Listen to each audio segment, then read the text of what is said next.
Some viewers may find the following video disturbing. Viewer discretion is advised.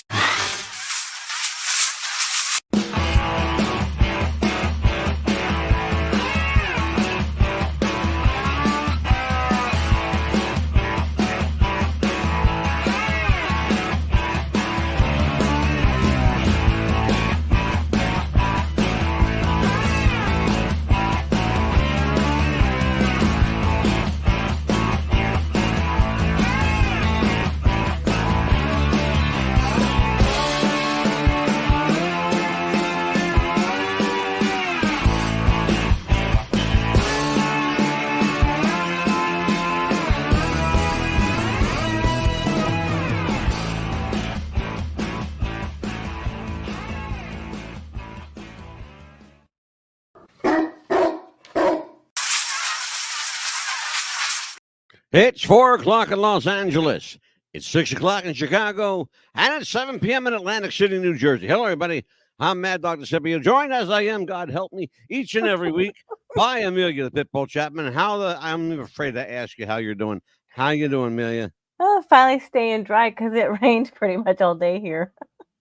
This is why I don't talk to her, folks. Anna, are you working yet? Did you find a job? No, but I did call the lady that interviewed me recently and just so you know, follow up, tell her I'm interested. And she had a family emergency, so that's why I haven't heard from her. So fingers crossed. Really? Yeah. Maybe they'll take you off my hands for a little bit. Wow. You wish. Well, yeah, right. You'd miss me. What? I would miss the quiet around here? Are you kidding me? I have Anita help me with the noise to keep you busy. Oh my God, please, you're killing me. This is WWTF Radio 88.7 on the broadband radio system. I am Mad Dog Scipio. That is Amelia the Pitbull Chapman. This is What's the Buzz, America's Best Popcat. Tonight on the record with President Donald Trump all week in the news. Former President Trump has been in the news all week. Obviously, the whole world knows, literally the whole world knows now what happened on Saturday, July 13th in Butler, Pennsylvania. And if you live under a rock and you don't know what happened in Butler, Pennsylvania, somebody tried to shoot President Trump and almost succeeded. I mean, that's a close call. Talk about a close shave, boy. That's a close shave. Yep.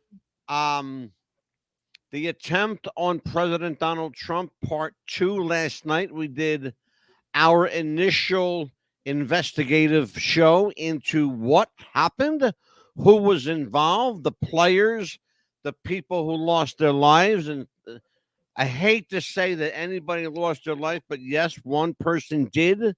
It could have been more. Thank you, God, it wasn't. But Corey Comparatori is a hero now. Fire Chief Corey Comparatori, the late fire chief of, I believe it was called Penrose. What was it called? Penrose Park, Pennsylvania. Bethel Park. Bethel Park. Mm-hmm. Bethel Park. I knew it was some kind of park. Yeah. So what did I say? Penrose Park, Bethel Park. Okay. That's okay. It's been probably a long day for you because I never asked you how your day was today. I'm in my day. Yeah. How was your day today? You always ask me. I never. Busy. I'm busy doing investigating and making calls and deciphering real pictures from fake pictures. And we're going to talk about that tonight. There's a famous picture making a way around the internet right now. And I got some news to tell you, folks. Ooh, don't believe it. It's a fake. It's a fake, and you're going to see it tonight. But let's not get too far down the rabbit hole just yet. Let's talk about just a recap of last night. We were introduced last night to some of the players involved. Of course, the shooter. Thomas Matthew Crooks, the young 20-year-old kid, they say, allegedly, who took a shot at President Trump. Right. His name is coming into question all of a sudden now. Something's just not adding up right about him. Correct. So we're going to find out. I think as the days go by, you're going to find out you've been lied to a lot. Not by the Trump people. Not by the Trump people. You've been lied to by the Secret Service. You've been lied to by the White House. You've been lied to by the Department of Homeland Security. And I'm going to tell you what those lies were later in the show and tomorrow night, because we have another show tomorrow night, part 3 in the events surrounding the attempted assassination of President Donald Trump. So, Amelia, when last we left off last night, we were in up to our necks in all kinds of shit, trying to wade our way through it. Right. And oh man, what a mess! What a mess! You know, here's the thing, folks. You got, whenever you have a president, I don't care who it is, he shows up in your town, right?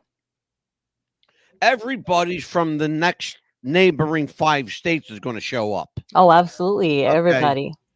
Butler, Pennsylvania is a town of 7,000 people. It's a lot of fields, a lot of farms, 7,000 people. In one place on Saturday, July 13th, there were more than 40,000. That's 40 with a zero, folks. 40,000 people in one place. The town of Butler, Pennsylvania, quadrupled and then some in one day. In one day, Butler, PA became, like a small city unto itself.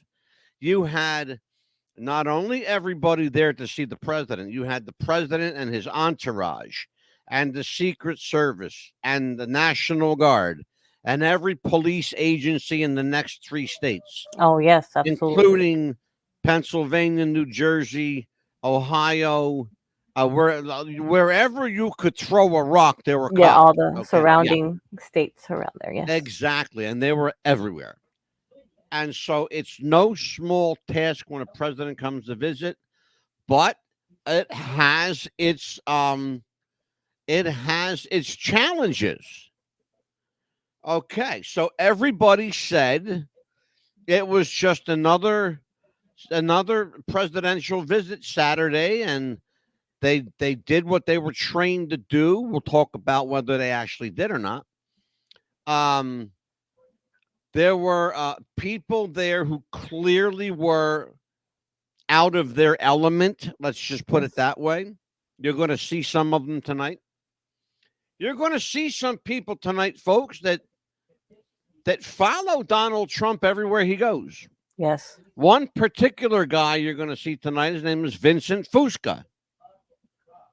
Vincent Fusca is a very interesting guy because they think, I say they, the conspiracy people think that he is John F. Kennedy Jr. Now, I'm going to reserve judgment. I personally don't think he is, but you show me enough evidence to prove that he is, I might buy it. Right. So we're going to talk about that because I know that you're in that camp. Yeah, and there was also somebody else, but we'll get into that when you show all of that. But yeah, we're going to talk about that. And where he was at, of course, it's the fairgrounds because it's a small town, but Bethel Park, you got to understand too that there's a lot of surrounding farms around that little area too, that anybody could have just been around there. So it was not secure as well. Well, and that's important. That's really important because that lends credibility to the notion that there were unsecured perimeters. Correct. And there were, in fact, unsecured perimeters, a lot of them, in fact. In fact, we heard last night from a reporter who said that the woman who owns the property right next to where the president was speaking, she said nobody came to see her. Nope. Nobody from the government. the FBI, the Secret Service, yeah, not even the local police in her town. correct. So the In police were Butler, not doing their job. Pennsylvania. The police were not doing their job, and they should have had a police posted at every area around there just to at least have. Well, I don't. Here's the long and short of it. I'm going to give you I'm going to put this out there right at the top of the show. Sure. I don't think that the Secret Service, the FBI, or local police believe that Butler, Pennsylvania was a security threat. And that's precisely why. Because of a small town that was. Precisely why. Yeah. You should double down on security, because think about something. The former governor, the late former governor of the state of Georgia, Alabama, George Wallace, was struck down by an assassin's bullet, but he didn't die. He was paralyzed for life. There were only 6,000. Think about this. Yeah. There were only 6,000 people there. Yes. I say only because we're talking about more than 40, folks, 40,000 people in Butler, Pennsylvania, in a town that only has 7,000 people. Right. Okay. This is what we're talking about. It's apples and oranges, but it's like day and night as well. Right. All right. And I don't mean that in a good way. Right. I don't mean that in a good way at all. The small town passion. I'm going to use that word, Amelia. Right. The small town passion for politics. You think about, you've heard this your whole life. God, guns, guts. Country, always first. Yes. God, guns, guts. Country, right? Yes. Mm-hmm. Where do you hear those kind of words? In small town America. Small towns, yes. You don't hear that stuff. No. Hey, Dean is here. Hey, Dean, how Dean. you doing? Our buddy Dean Willie's here. Mm-hmm.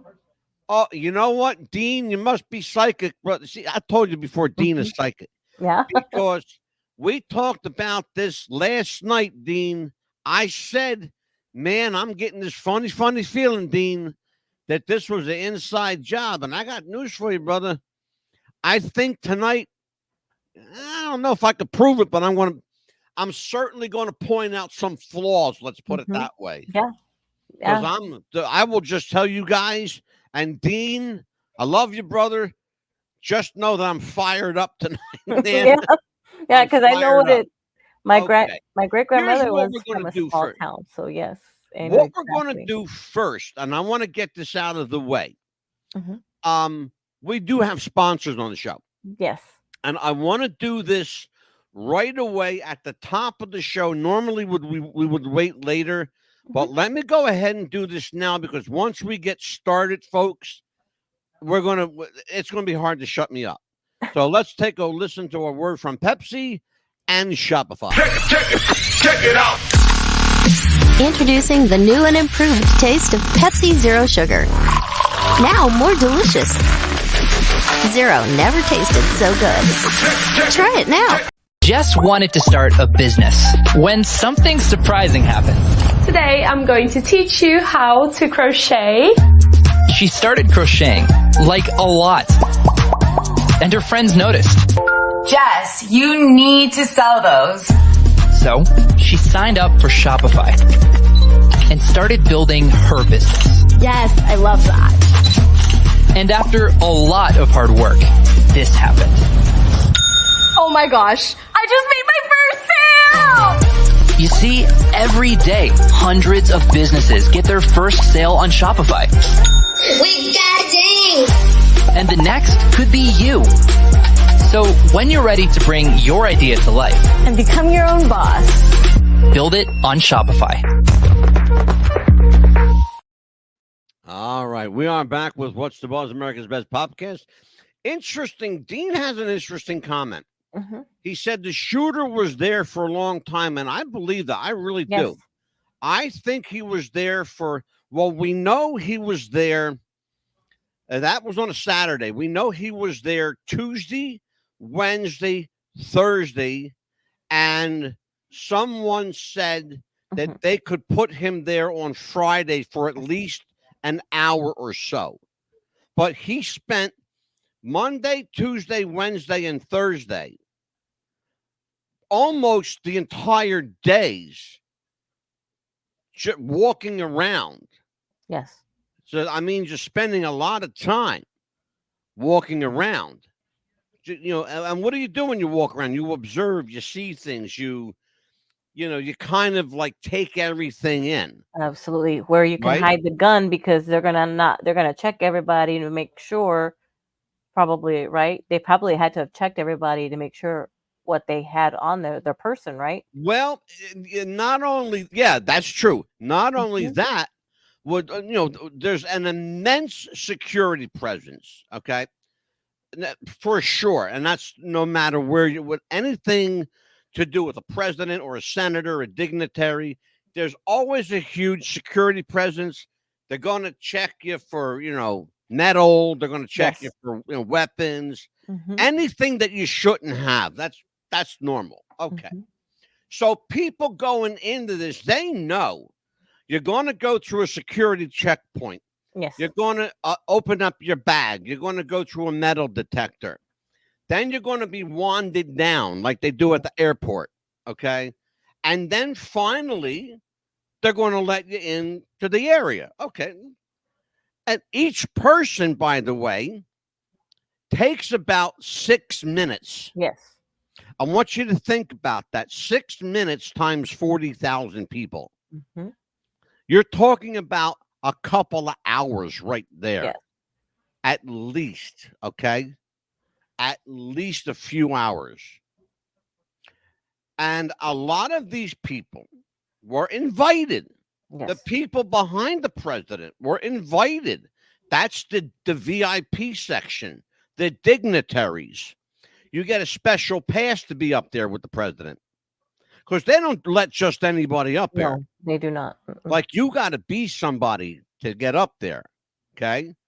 I don't care if you're the mayor of the town or you sit on the town council, or you're the, the fire chief or the Yes. guy that runs the flower store. I mean, you have to have a special badge to be there. Oh, absolutely. With tickets, And you have to go through security before you, days before that. Mhm. Okay. So there's a lot to go through. All right. So now, how did security become breached? Well, Dean said, what he thought about that. He thought maybe it was an inside job. I say that it was. I'm leaning in that direction. I'm certainly leaning in that direction. But can I prove that it was? No, I can't. Here's why. I don't have the evidence in front of me. Now, everybody knows on this show, you listen to us, you watch us on YouTube and all of our hundreds of other video and audio platforms. You know that we love a good conspiracy here. Yes. And I love a good, I'll just tell you straight up, I love a good conspiracy. But I also absolutely cherish the truth.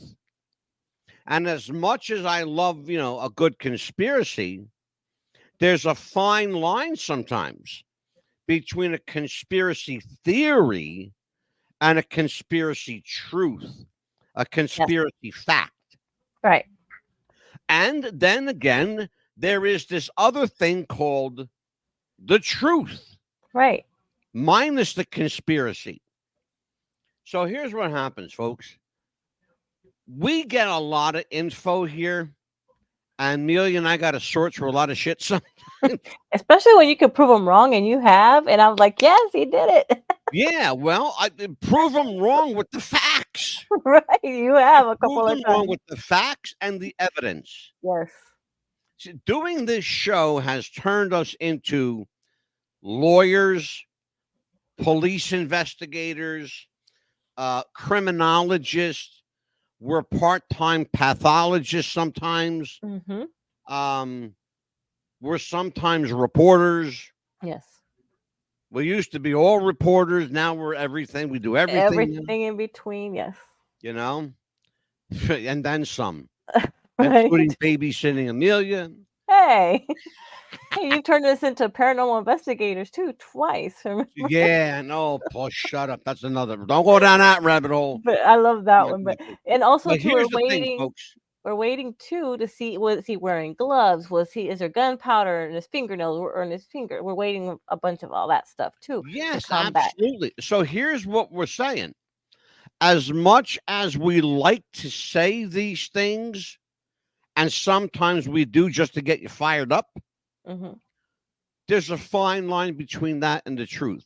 Right. So and especially when you're talking about somebody got killed here. Yeah. You know, somebody died for real. A man died that day. He went out expecting to see the president, and he met the president that day. And just a couple of hours later, they were carrying his body out of there. Yes. Okay. Who can predict that? Nobody can predict that. It happens. You know, tomorrow is promised to no one. That's why every day you have to make it count. So here's what we're saying, folks. We're going to, I think, tonight delve into some of the conspiratorial stuff. We had the hard facts last night. Now let's toy around with some conspiracy stuff, because I think Dean's going to like this. Oh, Scott's here, my brother-in-law. Hey, Scott. Hey there, brother. Let me see what Scott says. I'll get you in here. Hold on there, Scotto. Hold on. Where did he go? Where in the heck did he go? Hold on there, Scott. I can't find looks like we're froze up. Let's see. In our chat. Oh, there it is. Hot damn, we got you. I got you, Scott. The police officer on the roof. Oh, that's the question we want to get to. Mm-hmm. Oops. It looks like Angelo's having some technical difficulties, so he should be right back. If the police officers see him on the roof, why did he not shoot him then? We'll be getting to that very soon as well, because that is a question that we will be answering. Angelo was gonna have what the hell happened there? I don't know. I was just it's your fault. I'm going to tell you why it's your fault. I did not. I was just telling Scott it's your fault because you mentioned paranormal investigators. No, I was just telling Scott jinxed us. So stop that. No, my brother-in-law asked a question. I'm going to answer it. And I said you were going to have to answer. Police officer saw him on the roof. Why did they not shoot him? Well, we're going to get into that right now. And I'm going to show you something. I want you guys to take a look at, this is the shooter. Okay. It's a lot going on here. Yeah. There's a lot going on here. So just like take your time and we're going to talk about this. So let's just take a look at this first. I want you to watch. I teach AP and honors economics in Pittsburgh, Pennsylvania. Financial well-being to me is knowing that I can be free to do the things that I love to do. I hope when I retire someday, they say that guy made this place a special place to come to school. He gave as much as he could to help the community. Okay, so I have a question right off the bat. Mm-hmm. This is Thomas Matthew Crooks. As a high school kid, in school, as part of a commercial for this educational fund, okay, called BlackRock. I don't know what it is. Mm-mm. I did some checking, though. BlackRock never ran a commercial in the history of their existence. Wow. All of a sudden, a commercial surfaces that just happens to have Thomas Matthew Crooks. Can you explain that to me, Lucy? Interesting how they would put him in there really quickly, huh? Supposed honor student or smart person in there. Well, tell me. Go ahead. You're up. Tell me. Well, it's like they're trying to make him look like he's not a being bullied. They're trying to make him look smart. They're trying to make him look like he's not, I guess, a killer. They're trying to make him look like he's sane. What do you think? Well, they don't have to make him look smart. He was smart. They said he's a smart guy. Make him look like he's sane, like he wouldn't do something like this, like he was being. Well, no. How do you come to that conclusion, though? The way he was looking at the teacher, like he was happy, like he wasn't, like they had described him He looked before. like a student looking at a teacher the way students look at teachers. Yeah, like he wasn't an outcast. He wasn't. Well, you a loner. Hold on a second. Back up. Hold on. You can't tell any of that. No. You can't even assume that. Mm-mm. Because there not one time during the tenure of that commercial did any of that even come up, or was it implied, or was it even remotely grazed over? There was nothing there to even indicate or implicate him as anything other than a good student. A happy student, like he was happy to be there. Well, you're being recorded for a commercial. Of course you're going to act happy. Yeah. You're in a, let's not lose sight of this. It was a commercial. Take one, take two. Yeah, he was. Matthew, can you do that? Take again. Yeah, take one. Take two.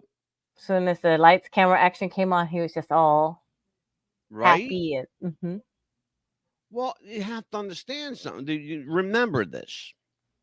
All right.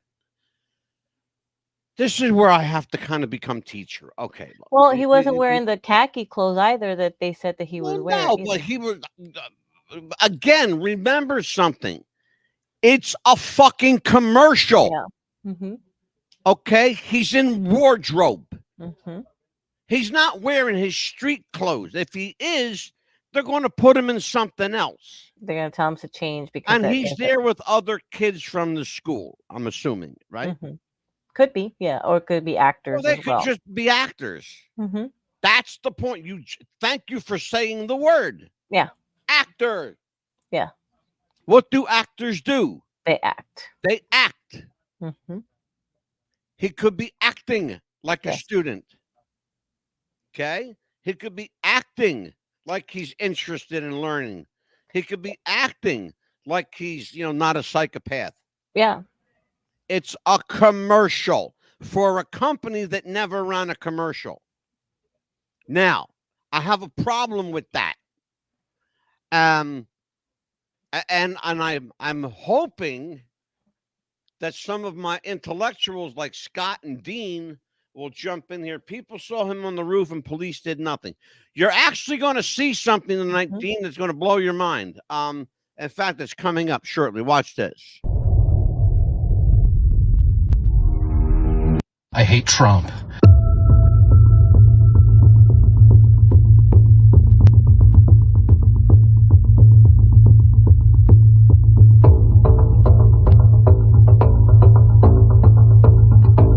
My name is Thomas Matthew Crooks. I hate Republicans. I hate Trump. And guess what? You got the wrong guy. Can anybody explain to me what the hell does Dean Willie, if you're still with me, what the hell does that mean? From a profile that kind of looked like him, but then it didn't look like him. Thank you. In a way. Hold on. We're going. I'm glad you said something. We're going there right now. We're going there right now. Here's the issue. Here's the question. Here's what's at stake. Is this the same person, or are there two different people? I'm not talking about lookalikes. I'm talking about two completely different people. Because the guy on the roof, right? I got a good look at the profile of that guy. And he don't look anything like Thomas Matthew Crooks. That look like two different people, especially from the profile. Because we've done shows that the profile looks different. He had a beard and mustache and hair down to his ass. Right. Now, granted, Thomas Matthew Crooks has long hair, but it ain't down to his butt. Okay? No. Let's watch. Mm-hmm. Right on the roof. It's much tougher than it happens. You went. Right now, it's my time. I'm doing what I want, 'cause this is my life. Right now. Did you see what that says? Yeah. How did the FBI determine the shooter acted alone within hours without being able to access his phone? Somebody needs to answer that question. I need my detective Dean Willie here. And you know what? See? Yeah. Great minds think alike. Dean, you said the same thing I said 2 minutes ago. Two different people. Absolutely. Another Oswald. Absolutely. We already know now, based on history, there were at least four Lee Harvey Oswald lookalikes. Yes. Okay. And the real Lee Harvey Oswald looked nothing like the mugshot that they took. Right. Because that was another lookalike. Yes. Okay. Where do you see that show when we reinvestigate it? Because that's coming, folks. It's absolutely, Dean, it's two different people. Take a look at this, guys.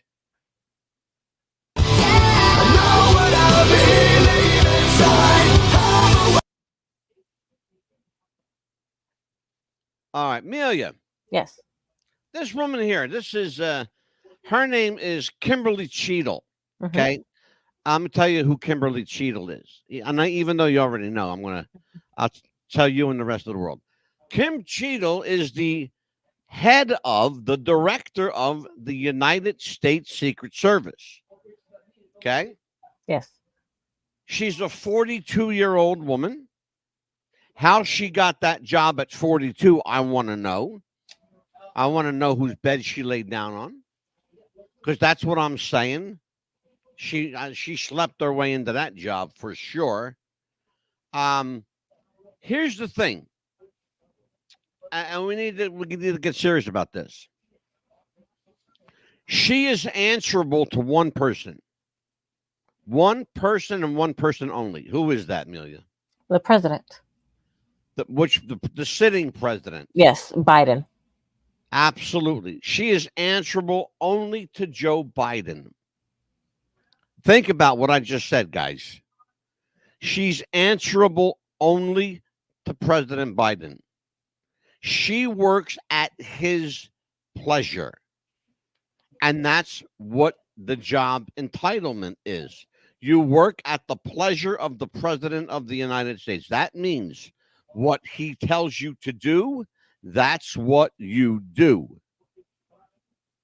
If you ever doubt that, look throughout history at the few people who disobeyed their orders. One Secret Service head was found floating downward, face down, in the Potomac River. Not even kidding. Okay? Not even kidding. Check it out. Think I'm kidding. All right. Amelia, your thoughts on Kim Cheadle?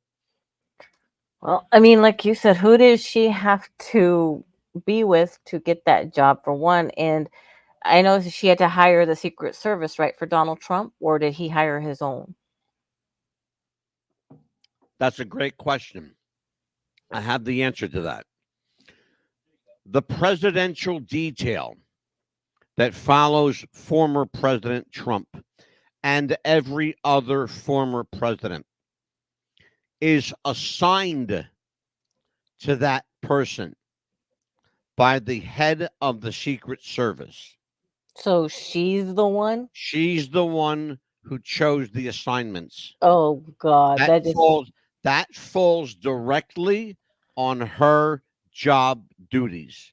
That's her primary job. Her primary job is protect the body. You hear what I said? Did you hear the word I used? Protect the body. Protect the body. Okay? You're going to hear that term repeated in this clip. Watch the rest of this clip. The bunting around the front of the stage is probably armor. Donald Trump knew to duck. I mean, most people would. He saved his own life. That's just a fact. The evacuation did not go right. I mean, the rule with the Secret Service is cover the protectee and evacuate. The other rule is maximum to the protectee, minimum to the problem. Why minimum to the problem? Because you don't know that's the only problem. It could be a distraction.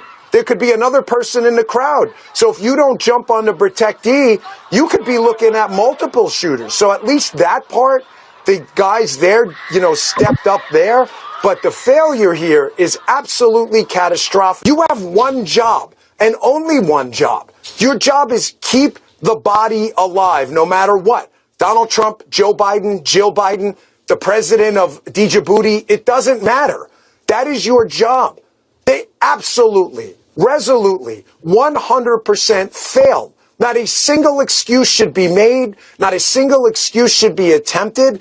This should be the subject of congressional hearings and investigations, because if they can't do this, and this is the best technology you had, then folks, there's no purpose anymore. This was an apocalyptic security failure. And don't ever forget, an uneventful failure is never a success. And the fact that Donald Trump didn't die yesterday is no reason for anybody to take some kind of victory lap. And before we start sending out plaudits, we better look and do a hot wash on this and find out exactly how abysmal this security plan was.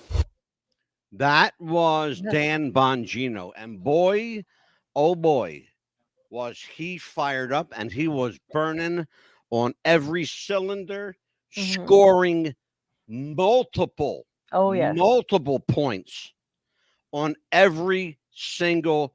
Well, I applaud him because I agree with him 100%. On every single merit that he hit. Yes. Did you hear what he said? Yes. It wasn't just a failure. Yeah.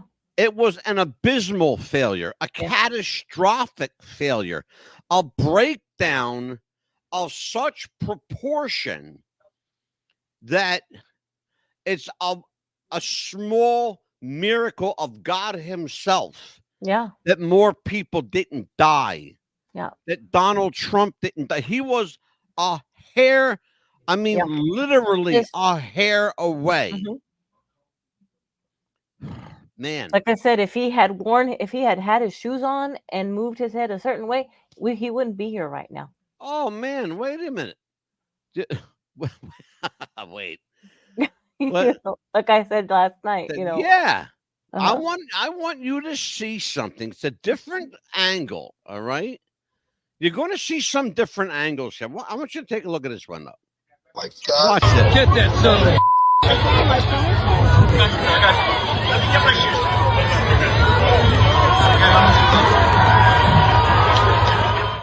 Get that son of a... Let me get my shoes. Did you see the president's shoe? Yeah, they kicked it off the stage. That's important. I thought about why are they doing that? You're going to understand in a second. Watch the clip. I put it on there. I looped it over twice because I had to watch it twice to catch what they were doing. Tell me if you catch it. Okay.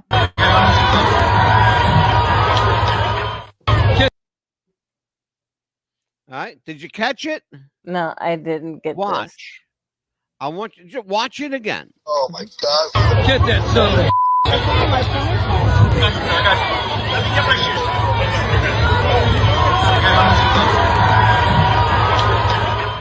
Get that son of a... Let me get my shoes.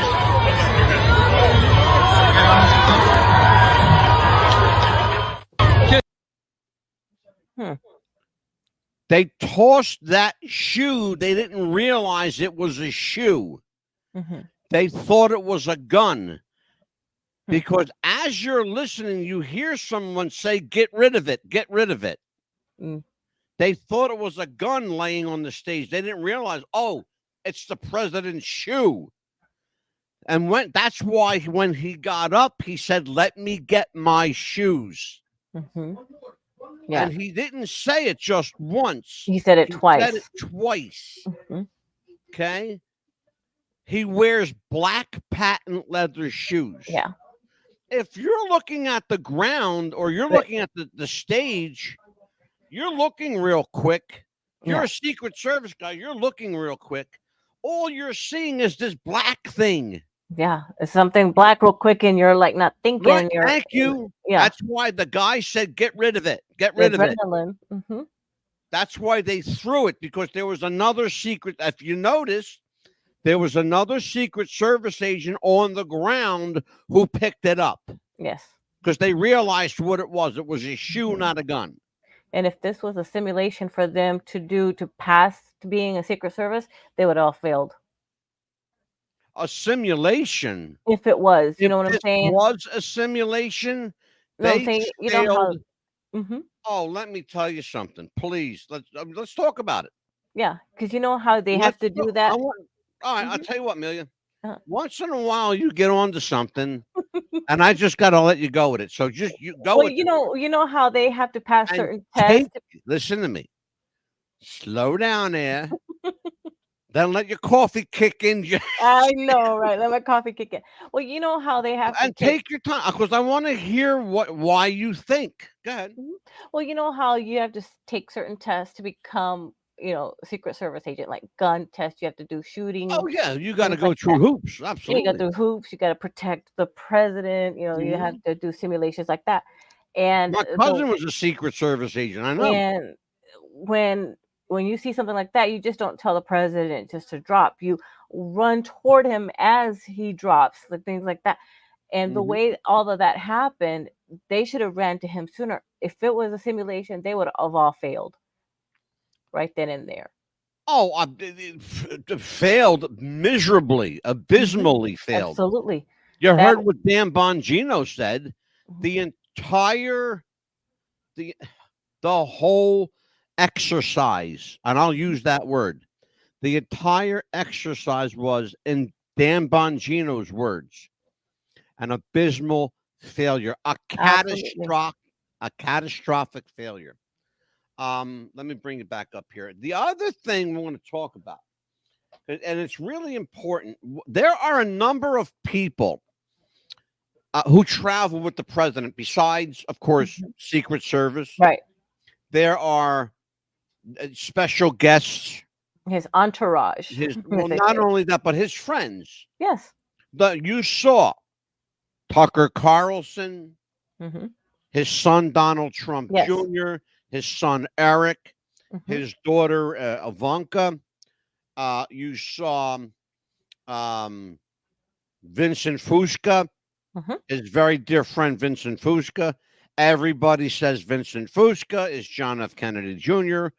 I'll let you decide, because you're going to see something in a minute. I'll let you all decide. But we have to think about what it is we're talking about. If this is an exercise, if this is an exercise, and this was all, I hate to use inside terms, but if this was not a real world situation, if this was in fact false flag, okay? If this was false flag, it failed. Yeah, if it had been failed in a grandiose way. Right. Let's see. I mean, if it had been a simulation, something like that. Your chat? Yes, they are, Kenneth. We're having some issues. By the way, those guys, if you're watching on YouTube, as some of our people are, if you're watching on YouTube, we're having some chat issues. Just disregard it. There's nothing negative. It's just we're just having some technical problems. Oh, here you go. My brother he says you're right. So there you go. So you got one person thinks you're right. Well, thank you.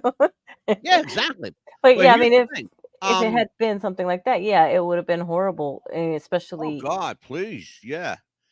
I want to talk to you tonight about the people that travel with the president. There are a number of people, of course, as we said, dignitaries, friends, family, of course, the Secret Service, of course, and then the president or former president, as the case may be. They are permitted to have a number of close friends with them. Right. One of those close friends for Donald Trump is a man who we only know as Vincent Fusca. Right. Vincent Fusca and his wife, okay? I'm going to play this clip, and I'm just going to let it play. I'm not going to say anything, but you and I and our guests in the chat and anybody that wants to chime in, please chime in. Let's watch the clip and let it roll.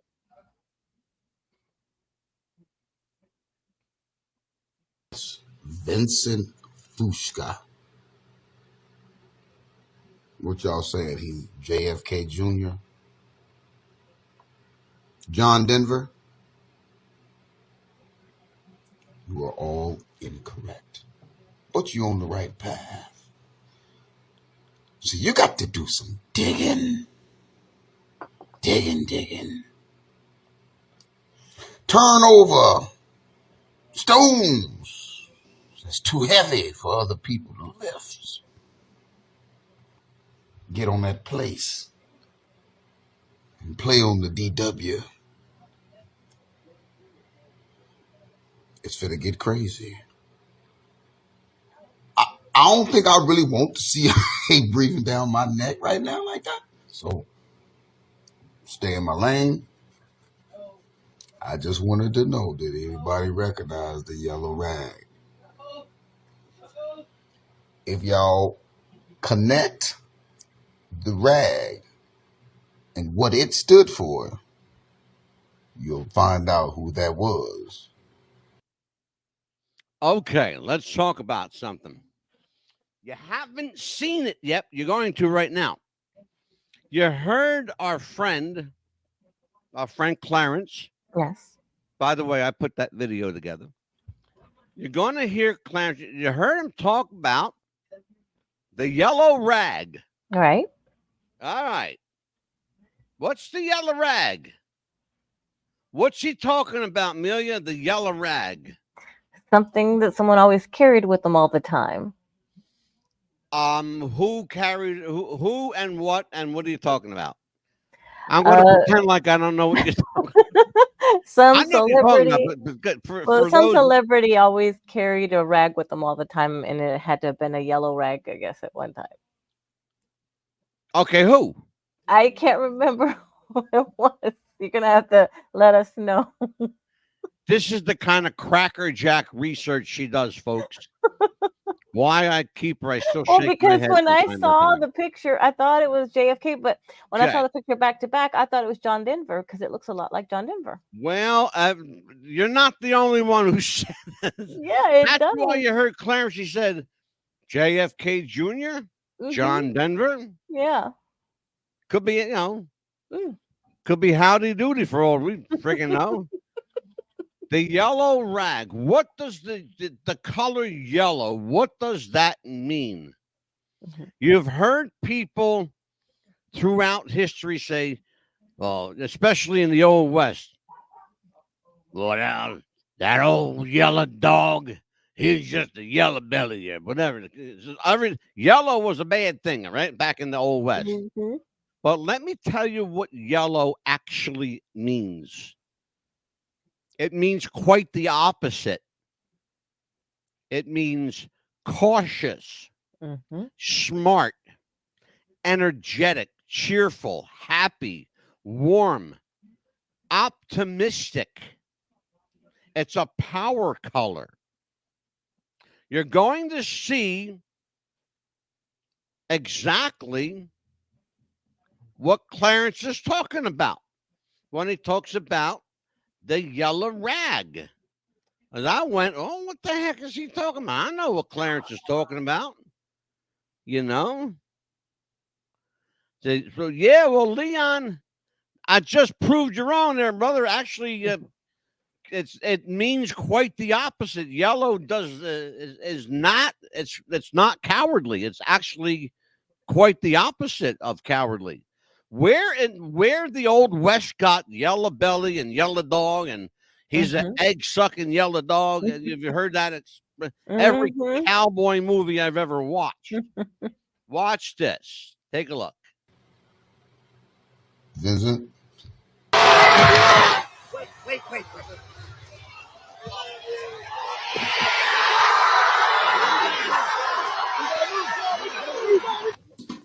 Vincent Fusca. You want to see that again?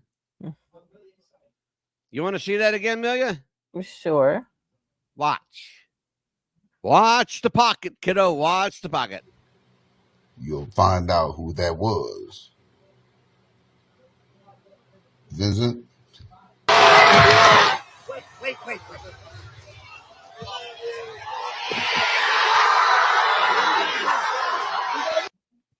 There's the yellow rag. You know why he's... Do you know who that is? All I can make out is saying, we have known. We have known. Okay, That's what he's saying. Tell me, who do you think it is? It looks like John Denver still to me. It's not John Denver. I can assure you it is absolutely, categorically not John Denver. I'm waiting.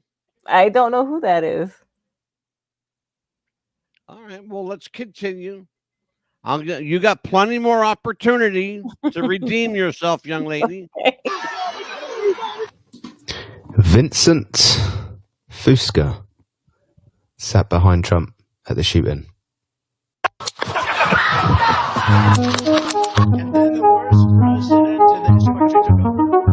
And then the worst president in the history of our country took over. And look what happened to our country. Probably 20 million people. And you know, that's a little bit old. That's actually a couple of months old. And if you want to really see something you said, take a look what happened.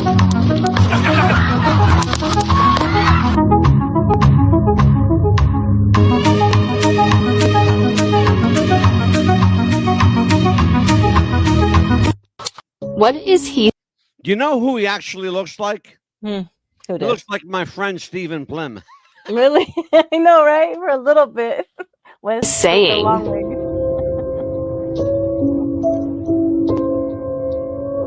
Yellow rag, folks. The yellow rag.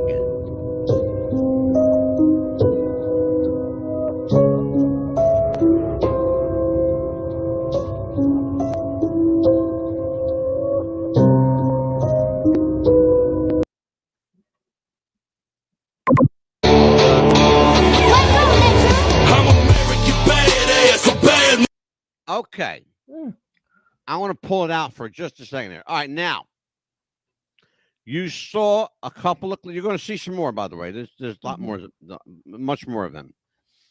The yellow rag. All right. There are people who have speculated that the yellow rag was a symbol to be waved in case something happened. There are people who think that Vincent Fusca is an undercover Secret Service agent or a police officer of some kind. I can assure you that is not true. I can assure you categorically that is not true. What I cannot say for certain, because there is a growing amount of evidence supporting the notion, and I mean solid evidence supporting the notion, that is, in fact, John F. Kennedy Jr. If you look at John F. Kennedy when he died at the age of 37 years old, 36, he was a young guy. Very young. He was only in his 30s when he passed. Okay? You need to remember that. Yes. Okay? You need to remember that. He was only in his... He wasn't even 40 yet. No. Okay? What would he look like today? Well, guess what? If you take a picture of John F. Kennedy Jr. and age progress it, he looks an awful lot like Vincent Fusca. You can do that yourself, by the way, folks. There's plenty of apps out there where you can make yourself comparison. older. Yep, just like that. Yeah, Amelia knows because she's got 73,000 apps that she does shit with and sings with naked cowboys on TikTok. Anyway, but that seems to be with solid evidence, substantial evidence, not proof. Evidence is not always proof. Right. Okay. Conspiracy it's stuff. Substance of proof. This is how police define evidence. It is not proof. It is the substance of proof. In other words, one piece of evidence is not going to convict the killer, but 10 or 15 pieces will. It's the substance of proof. It's what makes up proof. Let's watch. I've been getting to the business since a bad little youngster. I'm American badass, a bad motherfucker. I've been getting to the business since a bad little youngster. Okay. I played that little clip there specifically, and I pulled it out. Now watch. Why did I do that? What did you notice, Amelia? Let me see how observant you are, which God help that us. The yellow rag was sticking more out of his pocket more than normal. It was, in fact, but that's not what I wanted you to notice. Let me tell you what she was supposed to notice, folks, but as usual, she didn't. What you were supposed to notice is that the only person standing still there and looking around with his head was Vincent Fusca. Everyone else was moving and running and ducking. He stood straight up as if he knew he wasn't going to get hit. And he looked around, okay? It is, again, indicative of someone who is not fearful. What would he have to be fearful of? If it's not JFK Jr., and this guy is actually Vincent Fusca, and that's his real name. Right. The only reason he would be standing up like that and not fearful is if he was working for the government or he was in on it. What do my conspiracy guys in the chat say? Is that why he said, we have known, we have known? Who said that? Vincent said that out of his mouth. He said, we have known. Is that what you're chanting? We have known. We have known. No, what he was chanting is, we are one. Oh. We are one. He looked like Vincent Fusca, by the way, is listed as the president of Where We Go One, We Go All. WW1 WGA. Where we go one, we go all. Okay. Okay. Because it looked like that's what he said when he was. Yeah. And you'll have to look it up, but that's what it is. It's called Where We Go One, We Go All. Their initials are like WWG, WGA, something like that. But just type in Vincent Fusca. And you'll be able to bring up that. everything. You'll see. I watch, but that's what he's saying. Okay. He's not saying what you thought he said. Okay. Okay, watch. November 5th, we going crazy. November 5th, we going crazy.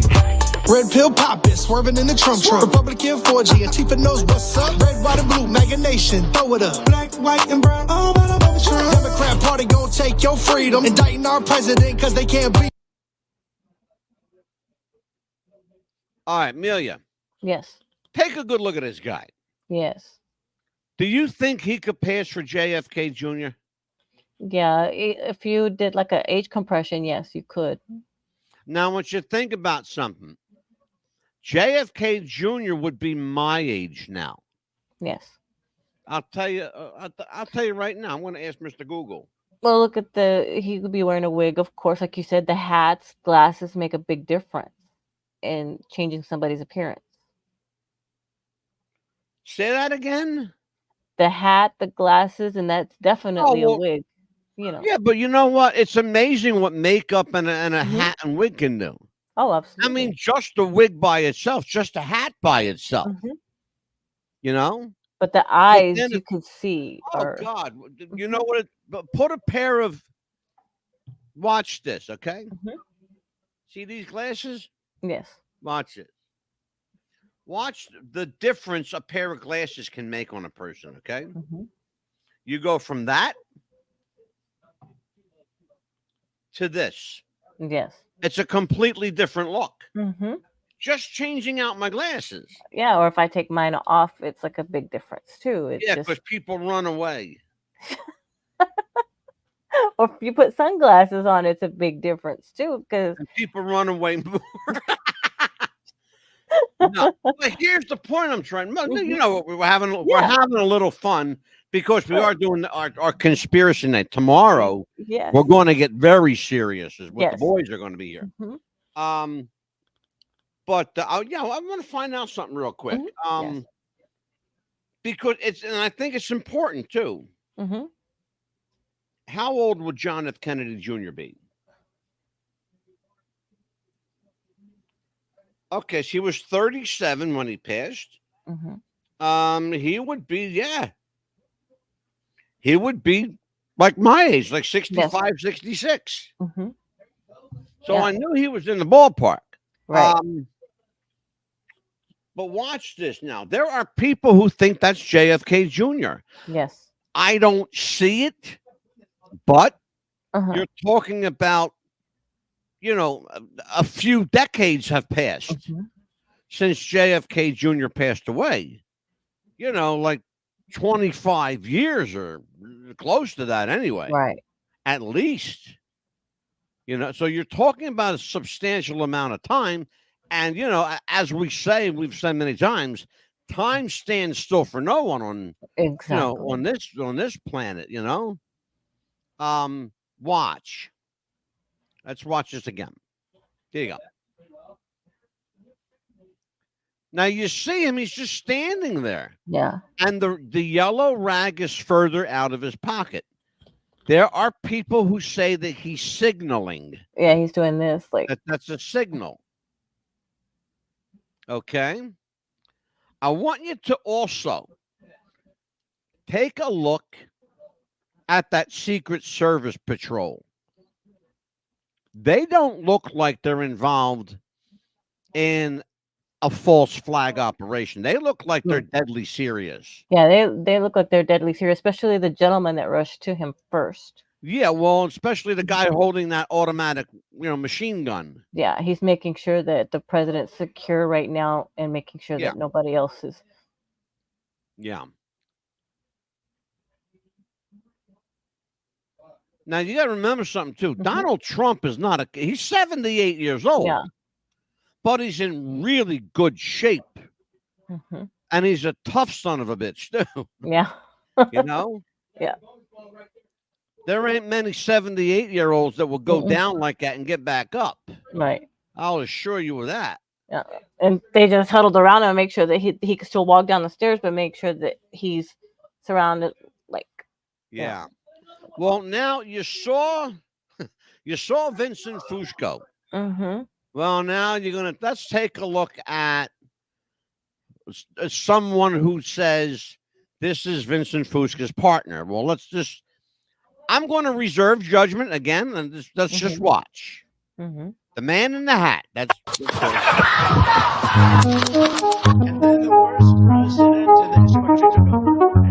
then the worst president in the history of our country took over. And look what happened to our country. Probably 20 million people. And you know, that's a little bit old, but you're a couple of months old. And if you want to really see something that's said, take a look what happened.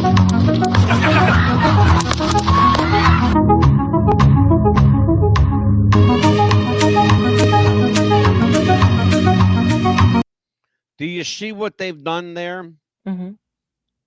What am I looking at? It's like his lapel or something like that on his jacket. No. No. Not at all. It's pointing right there. No. It's the letter Q. Mm-hmm. You don't have a clue what I'm talking about. Well, it's like right there. I know it's a circle, but it's hard to see. It's a circle with a line in it. It's a Q. Oh, okay. It looked like an arrow. Why is that significant? Because John F. Kennedy Jr., they believe, started a group called QAnon. Oh, he's the one? That's the one. That's Vincent Fusca. Oh, you know why? Because we were going to do that show, but we didn't after all. Vincent Fusca is the guy who started Q. Oh, okay. Watch. Why are these people so calm? Look what happened to our country. Probably 20 million people. And you know, that's a little bit old, that chart. That chart's a couple of months old. And if you want to really see something that's said, take a look at what happened.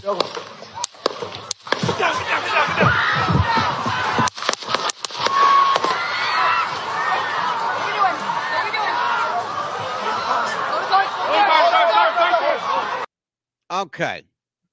Let's see. I'll give you a chance to redeem yourself. What did we see?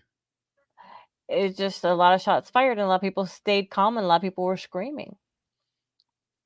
A lot of people stayed calm. Not really, no. No, some people stayed calm, and a lot of people more were screaming, but there was a The few people in there. that stayed calm were Vincent Fusca Mm-hmm. and the woman sitting directly to the left of Donald Trump. There are people who believe that they are either, again, as I said previously, either they are Secret Service agents or undercover police, or they are a part of Mr. Trump's inner circle that are giving signals. They're giving signals to Mr. Trump that he understands. Right. Okay. And we'll leave it at that. Mm-hmm. All right. It happens all the time too, by the way. It's standard protocol. Standard protocol. Yeah, I believe that they put some Secret Service in the audience just to be like regular people, just to keep them safe. Yeah, watch.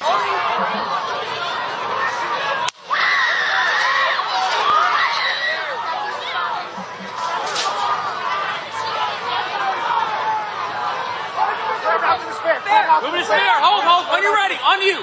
Ready. Move. Up. Move. Go. Up. Hawkeye's here. You ready?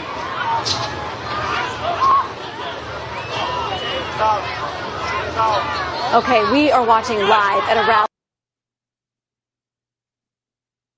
If you want to really see something that's said, take a look at what happened.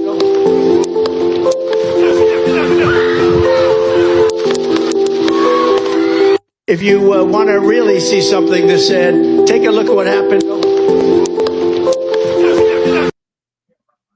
All of those people, 350 people behind Donald Trump, and 2 people completely unfazed. That woman with the glasses, when the guns start, firing, the rifles started shooting, she smiled and started taking pictures. Yeah, all she's doing is this right here, just this. Doing her. Thank you. Exactly what she did. Picked up her phone and started videotaping. Yeah, that's it. Crazy. That's kind of strange behavior, don't you think? Very. There are a number of people who say this was an inside job and that the Biden administration planted certain people there. As much of a conspiracy theorist as I would like to believe I am, I think it's possible, but not very likely, because they would be found out rather quickly. And we wouldn't have to go through all of this to find out.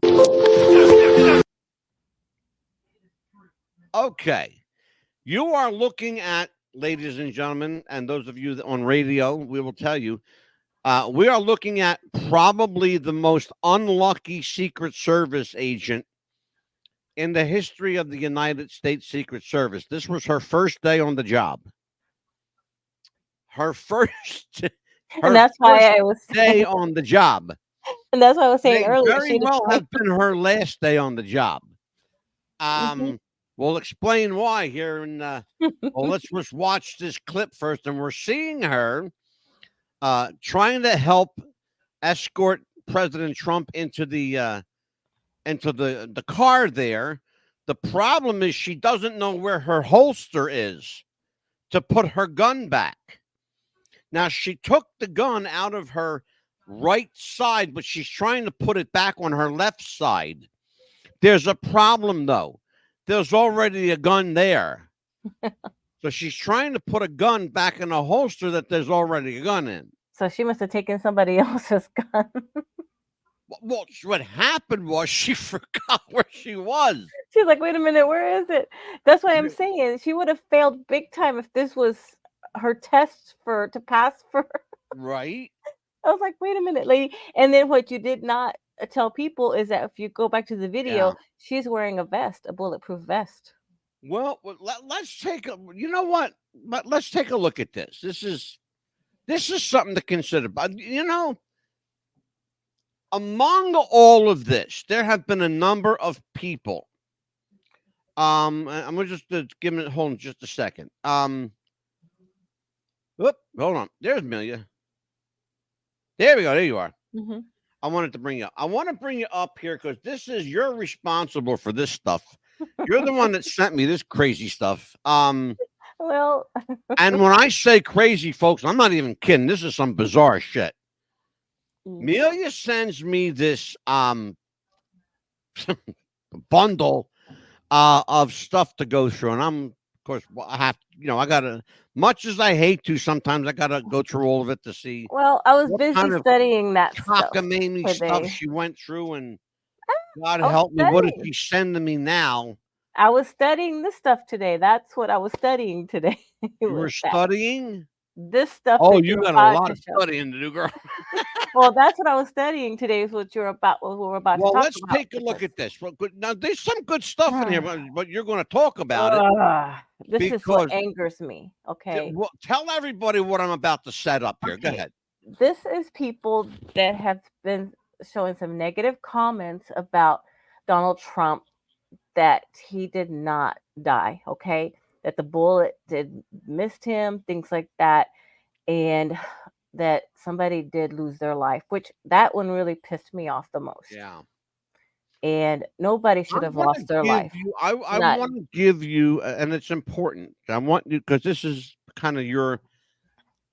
We did something last night we've never done, folks. I think I lost my mind because I said to Amelia last night, I'm going to give you, God help me, I should have said something before. I'm going to give you a platform tomorrow night to vent, because she's been and seriousness. I'm getting very serious now. This really bothered Amelia a lot, and it bothered me when I saw it. But this is her baby, and I want her to kind of like just, tell you from her heart how she feels about her president and the negativity, because this is some bad stuff. So I'm going to pull myself out of here, and you talk, and I'll show your little video, okay?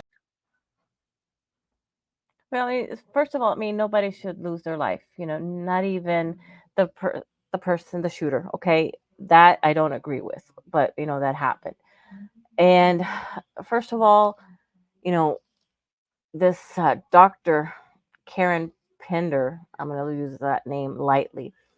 She is from British Columbia, Canada. I don't know why it's reached British Columbia, Canada, but she had the nerve to say, damn, so close, too bad. And then somebody said, damn it, so close. And how, help bring you a victim for more votes. I really wish the person had better aim. And then this doctor says, what a glorious day it would have been. Let me tell you something, Miss Dr. Karen. Oh, yes, she's a Karen, all right, Miss Pender. You know, how dare you say something about our former president? You don't know him, okay? He would be so great for our country. You know what? Stay in your country and I'll stay in mine. But people, let me tell you something. If you want to reach out to her, that this angers you, that she has said this about our president, I have a phone number for you to call. 604 822 1797. Yeah, I'll repeat that again for you. 604 822 1797. Call this Dr. Karen Pender up. Tell her how much it pisses you off that she can come into our country and say that negative stuff about our president. Or Karen.Pender, P as in Paul, INDER, at ubc.ca. You can reach her at that email. And she's a university at British Columbia Cellular at Psychological Sciences. Can you believe that? She studies that there. You can tell her that we do not want her opinion. She can keep her opinion to herself and tell her little ass Karen she can go fuck herself. You can leave her lots of messages because I know I'm going to be calling her and telling her my opinion. And if she wants to come on our show, guess what? We'll tell her ourselves. So, Miss Pender, you're welcome to come on our show. And I'll be happy to tell you to go fuck yourself to your face. You understand that? I'll be happy to tell you. Again, 604 822 1797. That's your phone number. And there was a couple more, too. Let's see. Miss Cassie Martin, I believe, is the next one. She says, wow, the pit bull dropped the F-bomb. Mm-hmm. Wow, folks. What do you think about that one? Did she come into our country? On this show, and she only dropped one F-bomb. Yeah. Holy shit. You dropped two of them on tonight's show. Oh, my God. Yeah, and Miss Dr. Somebody's Karen fired you up. If anybody knows who she I is. better get the hell out of here. If anybody knows who she is and can contact her, she can come on our show anytime. And Miss Cassie Martin, you are a mother of the best kids. Oh my goodness. Skin enthusiast, animal lover, liberal teacher from Sioux Falls, South Dakota. Behavioral health psychology. Oh, shoot. If only he would have had a scope slightly and correctly. Oh, give me a fucking break. Come on. Really? You're a teacher from Sioux Falls, South Dakota? Well, this is for you. You don't like it? Get the hell out of our country. Go to Canada. Go be with this Dr. Karen. She might want you there. Okay? Because I, the hell, sure don't want you in our country. Go be with this Karen. Since you are a doctor as well for behavioral, go be with her. They might have a place for you in her little university. Man, you are fired the hell up. Yeah. Holy shit. Yeah. Oh, there's one more. There's more? One more. God. She's Miss Linda Peterson from Florida, from my state. I hate to be embarrassed. Let me tell you something. She's real popular, this one. Mm-hmm. She's already getting death threats, and her phone's already been disconnected. Miss Linda Peterson, damn it. He didn't do well. At least one supporter died. I'll take what I can get. It's what she said. That's what she said. That's what she said. That's what she said. Lying, folks. That's what she said. And I've got it in print. At least one supporter died. And then she says, well, maybe he won't miss next time. Here's what scares me about all of this. I would expect this from an ignorant redneck guy, but these are all women. All women. All women. I'm ashamed to be a woman. All women. No, the pitbull ain't playing when I tell you. Let me tell you something, Nikki. Martin, and you, Miss Nikki Pender. Brick, the pitbull is on Fire. Are you come shitting on me? this show. If you want to say shit, you come on this show and you talk to me and you talk to the Mad Dog. You want to By say the shit? way, Come on. just to let everybody know, in case you don't know, we have and have always had an open door policy here at What's the Buzz Popcast. I have been a broadcaster for more than 45, almost 45 years. I've been a podcaster for the last almost 7. Okay. My background is radio and television. That's legit. You can check me out. We have right now almost 13 million subscribers. We have 9 million just on Spotify. Just Spotify alone, there are just over 9 million subscribers. And we have an audience largely in Europe, believe it or not. Yeah. In Europe. We're huge in Europe.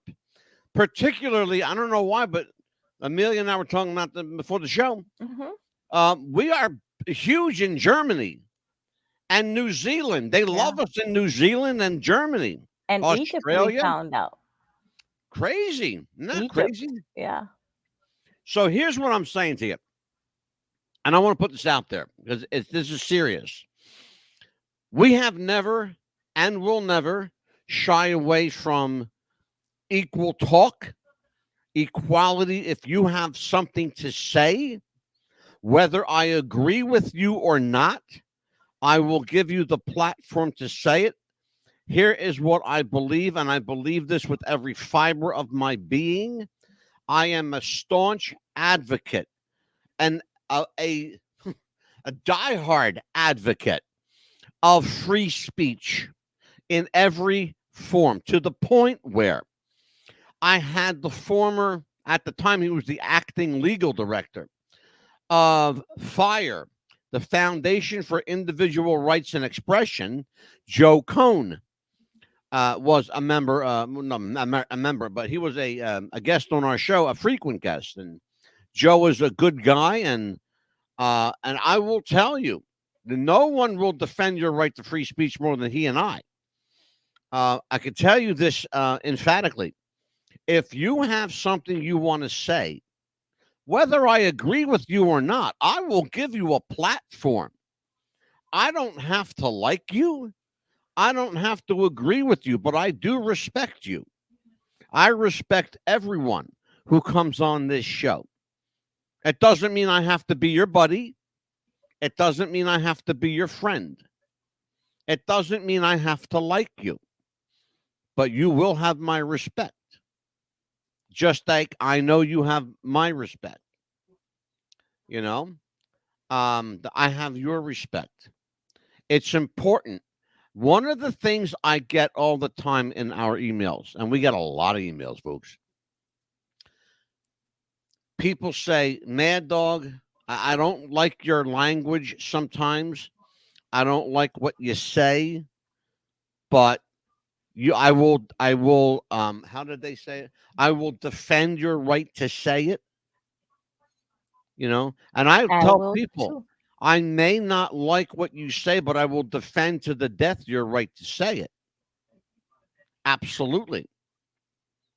That's where you're going to get me, because that's where I am on this.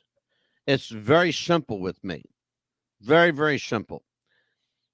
Amelia asked me last night for a platform. She had this laying on her heart. She had it on her mind. She wanted to unload. She has been with me for 2.5 years. I thought, you know what? Better now. She may as well unload now. Well, she's got it fresh on her mind. Exactly. You know? See, it's not fair. No one should die, no matter who it was, whether the shooter, the president, and that's what's important. No I want one. to say that, and I'll repeat that again, and I want you to hear me out. Understand this.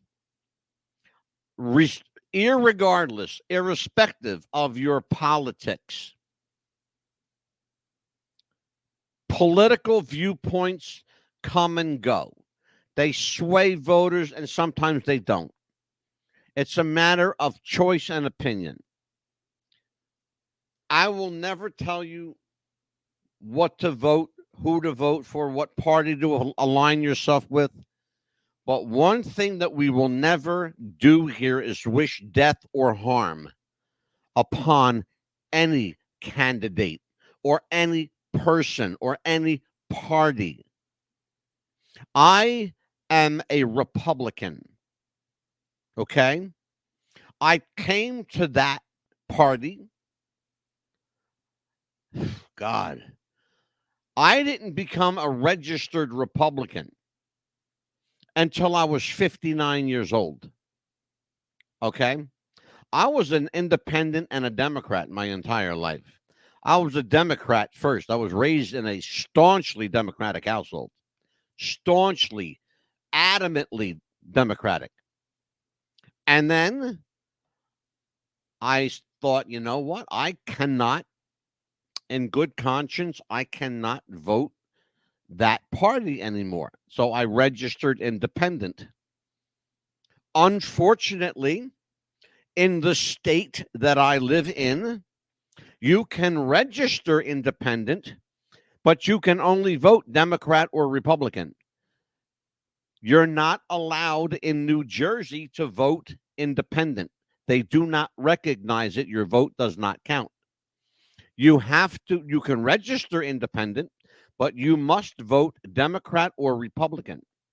So I found myself voting Republican to the point where a few years back, probably 6 years ago or so, I registered as a full-on Republican, registered Republican. And that's what I'm proud to call myself, a staunch advocate of the Republican theology, the Republican mindset, and the Republican Party. That's who and what I am. And yes, Leon, I know you're a libertarian. Every time you're on here, you say you're a libertarian, and that means absolutely nothing to me. Other than I know Jesse Ventura is a libertarian. Good for him. But you can't vote for a libertarian in New Jersey. You have to vote for a Democrat or Republican. Anyway, again, I will say this, and I will be as clear and concise and as straightforward as possible. If you wish to come on this program, the door is open. Speak your mind. You will not be judged. You will not be critiqued or criticized. And you will not be told to stand down or shut up. You will be welcomed here. So will your opinion, whether we agree with you or not. We will always welcome your opinion and your right to have an opinion on this program. Having said that, Amelia, I think it's time to go home. Oh, wait a minute. Hold on, Amelia. I had to mute you. There was background noise where you're working. Where are you? Yeah, anyway? I think the dogs were barking a little bit. So all right. Yeah, tomorrow we're going to have the same show, but this time we're going to have our two guests with us. The boys will be with us. The boys are back in town, folks. Mm-hmm. The boys, our boys, Rico, Ricky Style, and Joe Stretch Kwiatkowski. Mm-hmm. The show, they love their show. They love the name of their show. Yeah. That's bullshit. Yeah. That's the name of their show. That's bullshit. Yep. With Rico and Stretch. Yes, and thank you for letting me get a lot of that stuff. Such an original name, too, isn't it? Thank you for letting me get that stuff off my chest. And I did invite... Look, once in a while, you got to vent. And if those ladies want to come on the show, yeah, I'll let them talk, but they're going to have to let me give them my opinion. Speaking of shows, I have one hellacious show. Thursday. Are you ready for this promo? Yes. Oh, check this out. I got the promo of all promos. We got a guy coming on Thursday night. This 7 man... p.m. Eastern, right? Huh? What's that? 7 p.m. Eastern, right? Always 7 p.m. East. That's our time. Oh, you gotta let the people know too. I'll take care of it. I got it. I'm just excited for you. That's why I'm just excited. Oh, you're fired up, and now you want to talk all the time. I got to shut her up fast, folks. No, I'm just excited for you guys, for you especially. Take a look at this. We have an amazing guy. I'm going to play this first, then I'll talk about him. The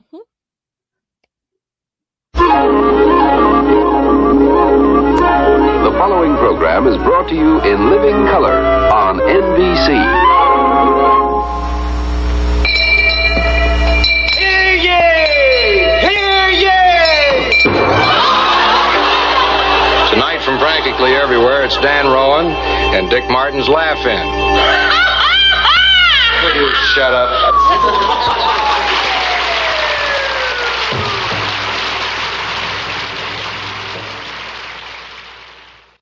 Hi, my name is George Slaughter. I'm laughing because I just finished writing a book called Still Laughing. And the reason I'm laughing is because the book is full of my adventures that I had with stars and shows, successful shows, and times that I got fired. It's full of a lot of stuff like that. I laughed writing it, and hopefully you'll give it a laugh reading it. George means a whole bunch to me. He popped into the studio, saw me doing a barefoot tap dance, and he never seemed to forget me, and he was hoping to find me or run into me again and offer me the show. George's career and all the risks he took and the unbelievable disasters they avoided to pull off some of the greatest events on television. And George said to us, get in front of the camera. I want you to do anything you want. Anything you want. Heaven! And we did! And of course, the thing that I love about George is he never changed. It's like he has the same mustache and goatee. It's like if he was a baby, he came out with a goatee and mustache. George is one of those guys who would frequent looking for talent, and he would talk to you like you were a regular person, which seemed unbelievable because normally I'd be, well, how are you, Mr. Slaughter? No, call me George. I can't call him George. He's a big star, I don't think anybody gets me more than George or appreciates what I do. So, like a week where I don't get a letter from George, I'm like, oh, did I fuck up this week? No, he's when he's your fan, really, there's no better feeling in the world. So I then read the card wrong, right? So I started laughing like that, like, oh God, I said, George, could I do that again? And he was up in the booth, and I heard, that was just fine, Goldie. And in looking back through it, I realized what a good time I had, and I hope that people in television today are having as much fun as we had then. It was all about having a good time and laughing and saying things we shouldn't say, couldn't say, and then we're glad that we did say. Anyhow, get a chance, pick up Still Laughing, and hopefully you'll have a laugh too. That gentleman is George Slaughter. He is the creator, the producer, the man behind Rowan and Martin's Laugh-In, among a number, a plethora of television programs, including specials that featured Sammy Davis Jr., Frank Sinatra, Elvis Presley, Liza Minnelli, Judy Garland, Mickey Rooney. It's a veritable who's who of entertainment with George Slaughter. He is 95 years old. 95 years old. And George Slaughter will be joined by my dear friend. This is George Slaughter. It's what he's looking like today. Wow. George just wrote a book called Still Laughing. And yes, and he is still laughing all the way to the bank. If I had his money, I'd be laughing myself silly. And you'll be joined by a special guest co-host as well. But he will be joined by my dear friend, Stephen Plim, the man who managed the legendary Tiny Tim, who created a buzz with his incredible rendition of Tiptoe Through the Tulips. Mhm. You couldn't go anywhere in the late 60s or early 70s without hearing Tiny Tim's high-pitched falsetto voice going, Mhm. tiptoe through the dew. Yeah, my dad used to sing If that I do song that, my to balls us. will shrivel up. My dad used to sing us that song. We look at him like, huh? Oh, my God, really? That's a hard I got news for you. If Mhm. you don't have a high-pitched voice, it's hard, Yeah. you know? Yeah. Because if you're a guy, your cojones want to come up into your throat. All right. Man. But George is an amazing guy. He will be joining me along with Stephen Plim. Stephen M. Plim. The M stands for money.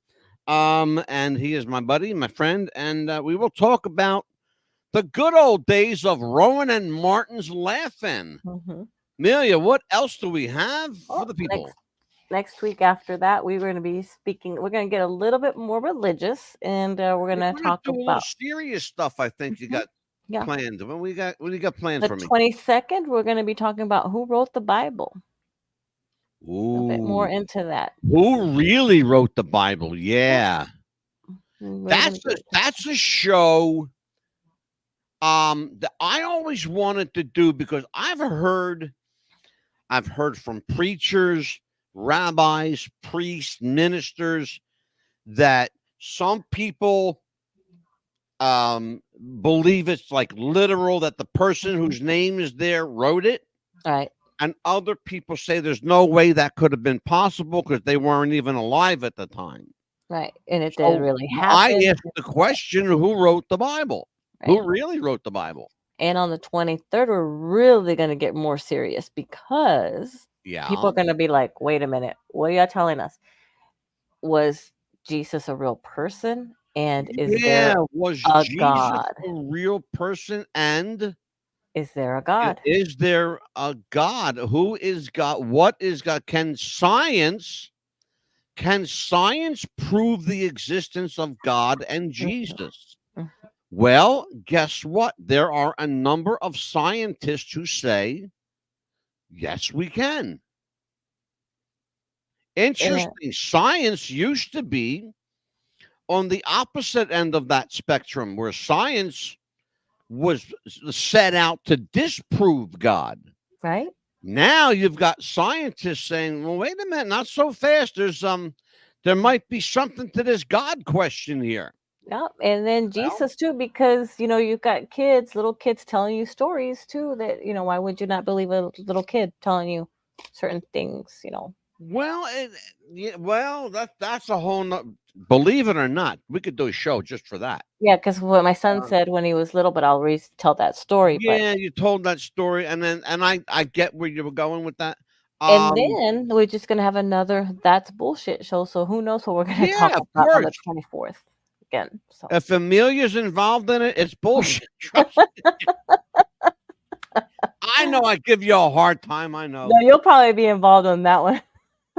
I'm sure I will in some capacity. You'll drag me into it for sure. Here, come on.